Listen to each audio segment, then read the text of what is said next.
¿Qué tal amigos? Les habla el Padre Rafael Chávez y aquí estamos de nuevo en su pequeño espacio de meditaciones. Hoy es sábado 28 de junio y hoy podríamos celebrar la memoria opcional del corazón inmaculado de la bienaventurada Virgen María. En el nombre del Padre, y del Hijo y del Espíritu Santo. Amén. Dios nuestro, tú que has preparado en el corazón de la Virgen María una digna morada al Espíritu Santo, haz que nosotros, por intercesión de la Virgen, lleguemos a ser templos dignos de tu gloria. Por nuestro Señor Jesucristo, tu Hijo, que vive y reina contigo en la unidad del Espíritu Santo, y es Dios por los siglos de los siglos. Amén. La primera lectura está tomada del libro del Génesis, capítulo 18, versículos del 1 al 15. Un día, el Señor se le apareció a Abraham en el encinar de Mambré. Abraham estaba sentado en la entrada de su tienda a la hora del calor más fuerte. Levantando la vista, vio de pronto a 3 hombres que estaban de pie ante él. Al verlos, se dirigió a ellos rápidamente desde la puerta de la tienda y postrado en tierra dijo: Señor mío, si he hallado gracia a tus ojos, te ruego que no pases junto a mí sin detenerte. Haré que traigan un poco de agua para que se laven los pies y descansen a la sombra de estos árboles. Traeré pan para que recobren las fuerzas y después continuarán su camino. Pues sin duda, para eso han pasado junto a su siervo. Ellos le contestaron: Está bien, haz lo que dices. Abraham entró rápidamente en la tienda donde estaba Sara y le dijo: Date prisa, toma 3 medidas de harina, amásalas y cuece unos panes. Luego Abraham fue corriendo al establo, escogió un ternero y se lo dio a un criado para que lo matara y lo preparara. Cuando el ternero estuvo asado, tomó requesón y leche y lo sirvió todo a los forasteros. Él permaneció de pie junto a ellos, bajo el árbol, mientras comían. Ellos le preguntaron: ¿Dónde está Sara, tu mujer? Él respondió: Allá, en la tienda. Uno de ellos le dijo: Dentro de 1 año volveré sin falta a visitarte por estas fechas. Para entonces, Sara, tu mujer, habrá tenido un hijo. Sara estaba escuchando detrás de la puerta de la tienda. Abraham y Sara eran ya muy ancianos, y Sara le había cesado su regla. Sara se rió por lo bajo y pensó: siendo yo tan vieja y mi marido un anciano, ¿podré experimentar el placer? Entonces el Señor le dijo a Abraham: ¿por qué se ha reído Sara y ha dicho: ¿será cierto que voy a dar a luz siendo ya tan vieja? ¿Acaso hay algo difícil para Dios? El año que viene, en el plazo señalado, volveré a visitarte y Sara tendrá un hijo.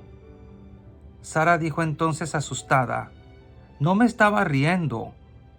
Pero el Señor replicó: no lo niegues, sí te estabas riendo. Palabra de Dios, te alabamos, Señor. El salmo está tomado del Evangelio de Lucas, capítulo 1, versículos 46 al 55. El Señor se acuerda de su misericordia. Proclama mi alma la grandeza del Señor. Se alegra mi espíritu en Dios mi Salvador. El Señor se acuerda de su misericordia. Porque ha mirado la humillación de su esclava. Desde ahora me felicitarán todas las generaciones, porque el Poderoso ha hecho obras grandes por mí. Su nombre es santo. El Señor se acuerda de su misericordia. Y su misericordia llega a sus fieles de generación en generación. A los hambrientos los colma de bienes, y a los ricos los despide vacíos. El Señor se acuerda de su misericordia.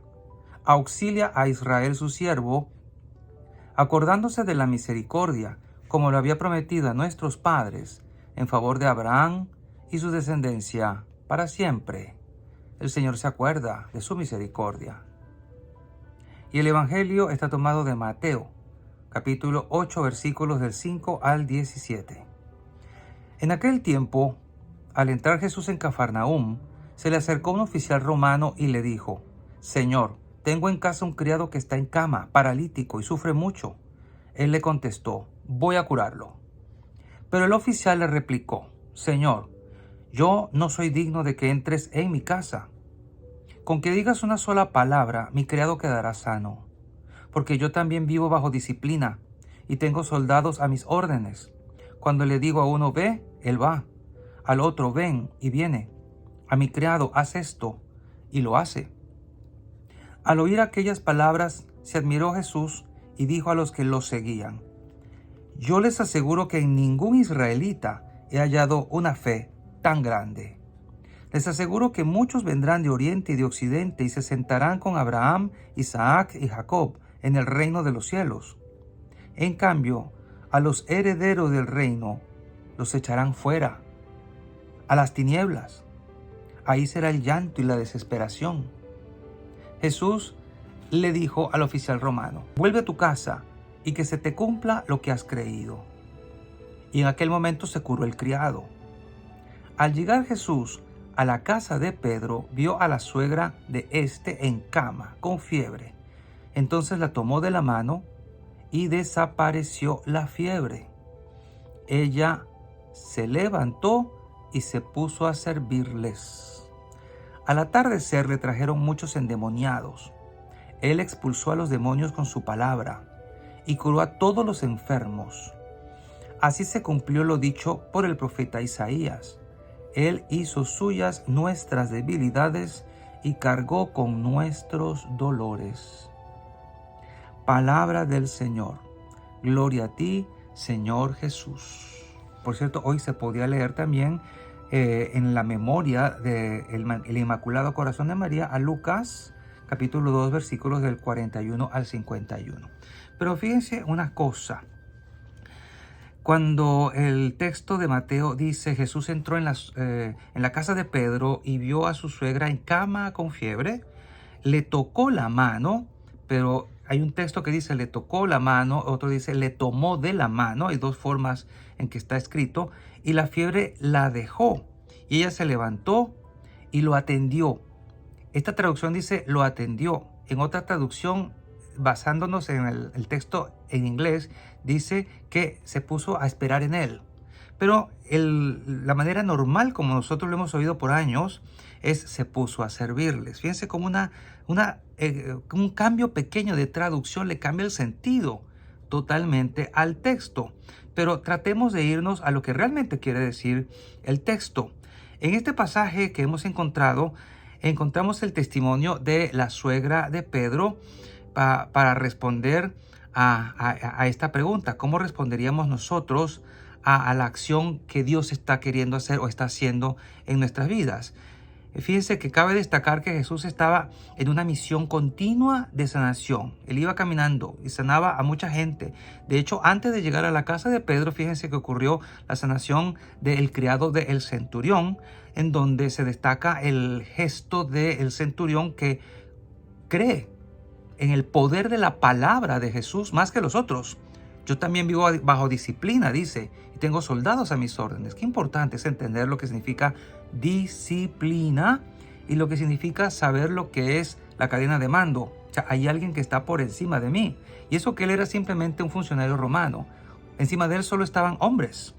Encima de nosotros está Dios.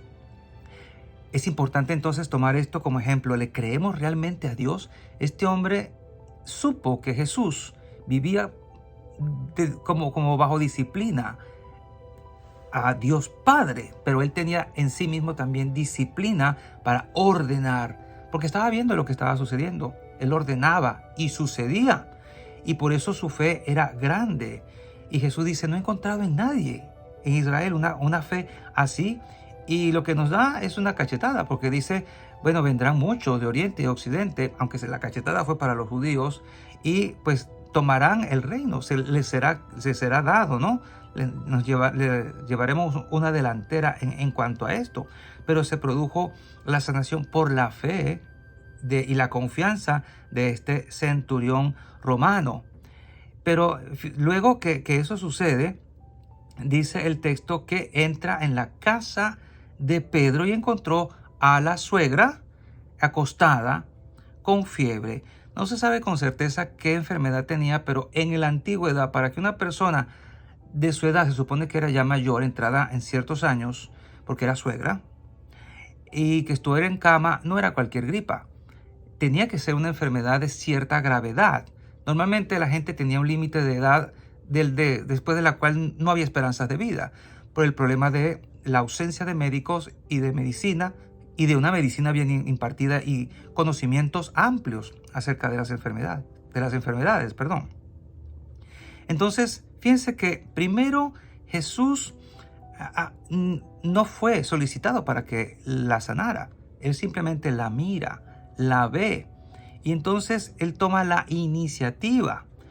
Toma la iniciativa de acercarse a ella, de ver que está enferma, y por propia iniciativa le toca la mano, según una versión. La toma de la mano, según otra versión.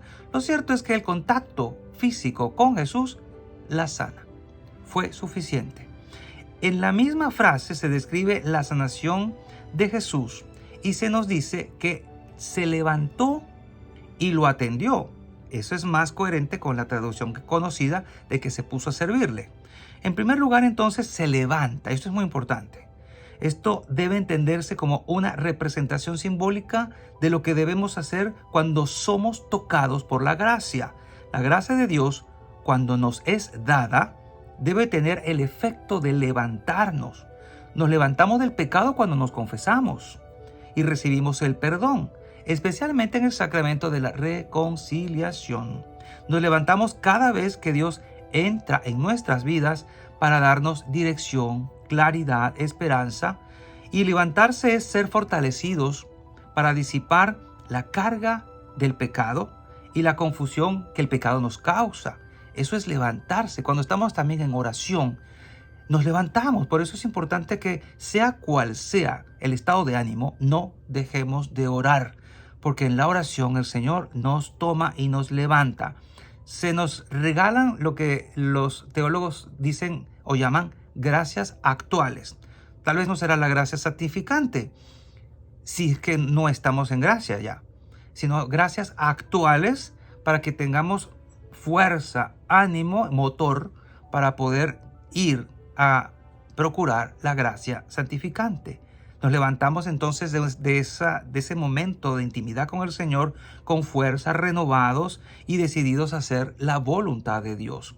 Después de que esta mujer es levantada, cosa que también se podría entender como que resucitada, podría entenderse quizá así, ella esperó en Jesús, confió en Él, dice un texto, ¿no?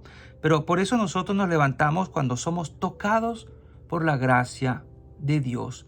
No recibimos la gracia de Dios para que regresemos de nuevo al estado de pecado del que fuimos sacados, ni para que persigamos nuestras propias aventuras, ni para que hagamos nuestra propia voluntad. Esto es muy importante. Cuando somos levantados en el sacramento de la confesión, sobre todo, tenemos que tener el propósito de enmienda para poder decirle al pecado no más y mantenernos en la gracia santificante. En cierto sentido, las acciones de Jesús en nuestras vidas nos imponen una carga santa, pero es una carga ligera. Es una obligación servir y entregarnos a nuestro Señor para atenderlo a Él, ponernos a servirle, a su santa voluntad y a todo lo que Él nos llama a hacer. Y la bendición de Dios Todopoderoso, Padre, Hijo y Espíritu Santo, descienda sobre cada uno de ustedes y les acompañe siempre. Y seguiremos en contacto, si Dios lo permite, a través de este canal. Chao, chao.